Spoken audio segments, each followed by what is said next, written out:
فلسطین کی آزادی کا مشن، یہودیوں کو قدم قدم پر دھول چٹانے والا، اکیلا ہی عالم کفر سے ٹکرانے کا حوصلہ رکھنے والا، پاک دھرتی کا ایک عظیم مجاہد، کفر پر لاوے کی طرح برسنے والے اس مجاہد کی طویل داستان سننے کے لیے چینل کو سبسکرائب کیجئے اور ویڈیو کو لائک کیجئے۔ تمہاری کہانی دکھ بری ہے بڈ، میں تمہارے لیے افسردہ ہوں۔ او نہیں چیف، میں خود اپنے لیے افسردہ نہیں ہوں تو تم کیوں ہوتے ہو؟ بڈ ہنستے ہوئے بولا، لیکن اس کی ہنسی میں کتنی کراہیں تھیں میں اچھی طرح محسوس کر رہا تھا۔ ایک غمناک سی خاموشی ہمارے درمیان چھا گئی تھی۔ صبح کا اجالا رینگتا آ رہا تھا، پھر روشنی ہو گئی۔ میں اور بڈ اٹھ کھڑے ہوئے۔ کھانے کے لیے کچھ نہیں تھا۔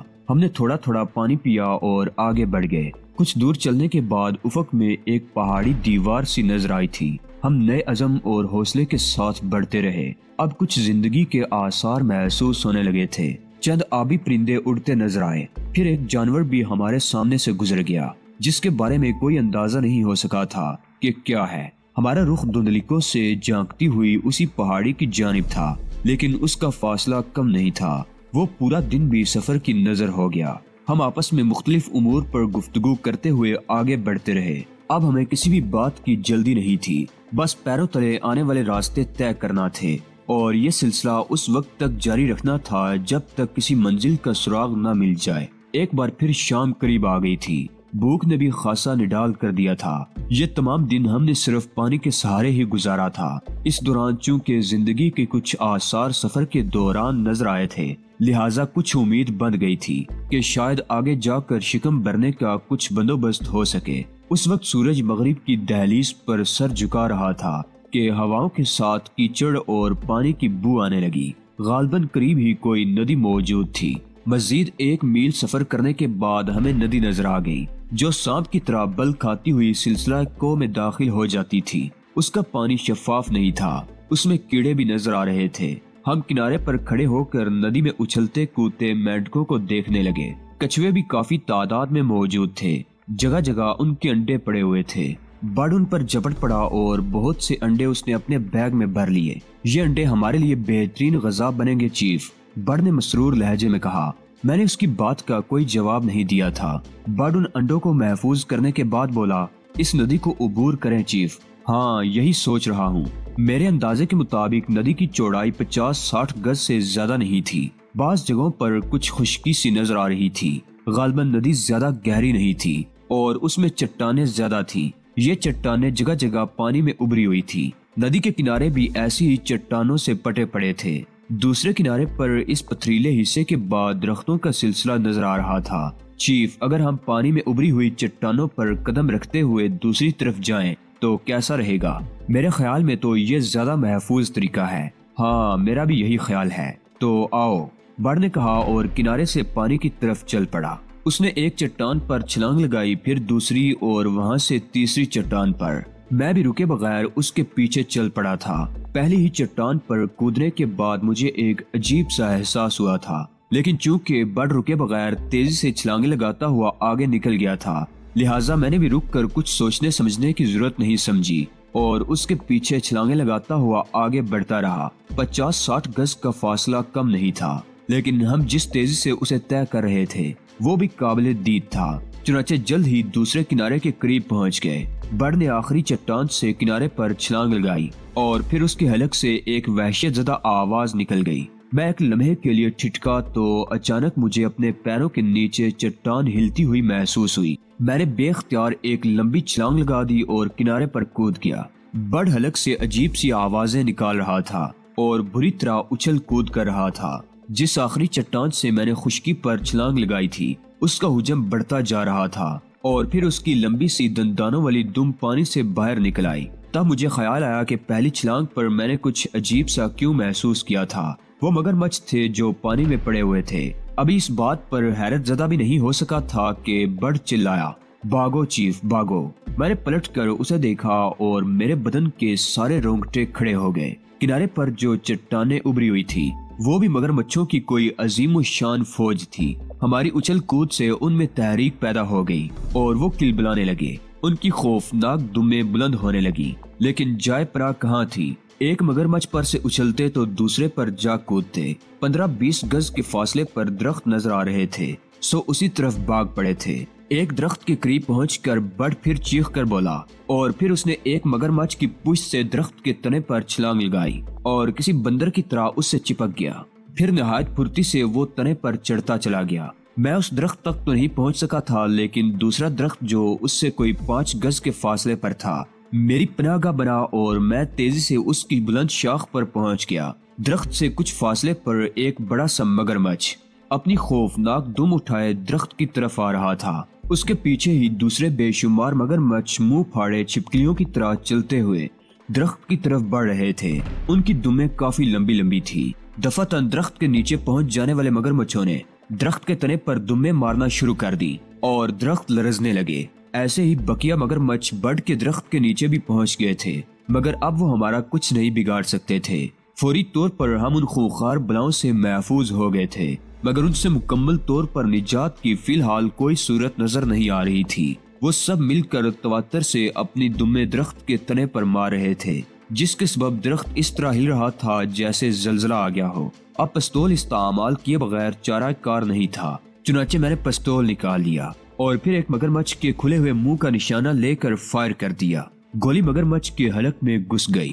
وہ تڑپ کر پیچھے ہٹا تو میں نے اس کے سر کا نشانہ لیا۔ یہ فائر بھی کارگر ہوا تھا۔ مگرمچھ بری طرح اپنے دوسرے ساتھیوں کو دھکیلتا ہوا بھاگا، لیکن کمبخت دوسرے مگرمچھ اس سے خوف زدہ نہیں ہوئے تھے۔ کئی مگرمچھ اپنی چھوٹی چھوٹی للچائی ہوئی آنکھوں سے مجھے گورتے ہوئے درخت کے گرد چکر لگا رہے تھے۔ بڈ ابھی تک خاموش بیٹھا ہوا تھا۔ میں نے اسے آواز دی تو وہ مطمئن لہجے میں بولا، ٹھیک جا رہے ہو چیف، میرے لیے کوئی حکم نہیں، عیش کرو۔ میں نے بھی تمسخرانہ انداز میں کہا۔ دیر تک مگرمچھ ہنگامہ کرتے رہے، پھر وہ پرسکون ہوتے چلے گئے اور وہیں زمین پر اس طرح بے حس و حرکت پڑ گئے جیسے زمین ہی کا ایک حصہ ہو۔ بڈ اب یہ انتظار کر رہے ہیں۔ تھوڑی دیر بعد میں نے اسے مخاطب کیا، کرنے دو چیف، ہم ان کی قسمت میں نہیں ہیں۔ بڈ نے جواب دیا۔ رات کا اندھیرا پھیلنے لگا۔ وہ خوفناک رات ہمیں درخت پر ہی گزارنا پڑی تھی۔ مگرمچھوں کے خوف کے علاوہ دیگر جنگلی جانوروں کی آوازیں بھی ہمیں بیدار رکھنے کے لیے کافی تھی، لیکن کمبخت تھکن اس طرح غالب تھی کہ آنکھیں کھلی رکھنا مشکل ہو رہا تھا۔ ہر لحظہ خطرہ تھا کہ کہیں نیچے نہ جا پڑیں۔ میں بری طرح ٹوٹ رہا تھا۔ خود کو مستعد رکھنے کے لیے تھوڑی تھوڑی دیر کے بعد بڈ اور میں باتیں کرنے لگتے تھے۔ صبح کا اجالا پھیل رہا تھا جب بڈ نے اچانک کہا، چیف وہ جا رہے ہیں، لیکن اس کے بولنے سے قبل ہی میں بھی وہ حیرت انگیز منظر دیکھ چکا تھا۔ مگرمچھوں کا لشکر عظیم دریا کا رخ کر رہا تھا۔ سب کے سب اسی طرف جا رہے تھے۔ غسل کو دل تو میرا بھی چاہ رہا ہے چیف، لیکن یہ کمبخت اپنے درمیان جگہ کہاں دیں گے۔ بڈ کی چہکتی ہوئی آواز دوبارہ آئی اور مجھے خوشی ہوئی کہ ان حالات میں بھی اس کی زندہ دلی برقرار ہے۔ غسل زندگی کر لو تو غنیمت ہے بڈ، یہ ذرا اور آگے بڑھ جائیں تو نیچے اتر کر دوڑ لگا دو، ورنہ اس کے بعد یہ لنچ کرنے واپس آئیں گے۔ او مائی گاڈ، تم ناشتہ تو بھول ہی گئے چیف، غسل کر کے یہ ناشتہ کریں گے، بڈ بولا اور پھر اس نے برق رفتاری سے نیچے اترنا شروع کر دیا۔ آس پاس اب کوئی مگرمچھ نہیں تھا، اس لیے میں نے بھی درخت سے اترنے میں دیر نہیں کی۔ زمین چھوتے ہی ہم اس طرح بھاگے جیسے بدروہیں تعاقب کر رہی ہوں۔ اس وقت تک دوڑتے رہے جب تک پھیپھڑے کام کرتے رہے۔ اس دوران ہم نے اطراف کی صورتحال پر بھی غور نہیں کیا تھا۔ درختوں کے درمیان دوڑتے رہے تھے اور بس اس احتیاط کے ساتھ کہ خود کو کسی درخت سے ٹکرانے سے بچائیں۔ دفعتاً بڈ ایک درخت سے ٹکرایا اور پھر اچھل کر پشت کے بل ایک طرف گرا۔ اس کے منہ سے ایک طویل کراہ نکل گئی تھی۔ میں تیزی سے اس کی طرف بڑھا تو وہ اٹھ کر کھڑا ہو گیا اور بولا، لعنت ہے، کیا ہوا بڈ، کیا چوٹ آ گئی ہے؟ میں نے پوچھا۔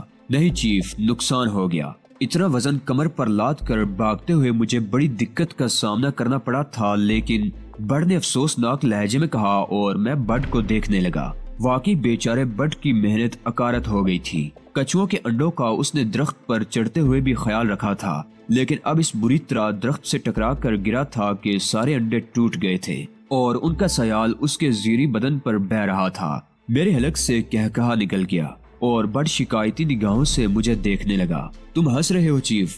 میں ساری رات اس خیال سے لطف اٹھاتا رہا ہوں کہ ان انڈوں کو آگ پر بھونوں گا اور ایک بہترین خوراک تیار ہو جائے گی۔ یقین کرو چیف، اتنے لذیذ ہوتے ہیں یہ کہ مزہ آ جاتا ہے۔ بہرحال اب تو یہ تمہارے بدن پر مالش کے لیے مناسب ہے بڈ، ویسے بھی کم از کم میں ان انڈوں کو نہیں کھا سکتا تھا۔ کیوں چیف؟ بڈ نے سوالیہ نگاہوں سے مجھے دیکھا۔ میرے مذہب میں یہ جائز نہیں ہے، میں نے جواب دیا، اور بڈ متخیرانہ انداز میں مجھے دیکھنے لگا۔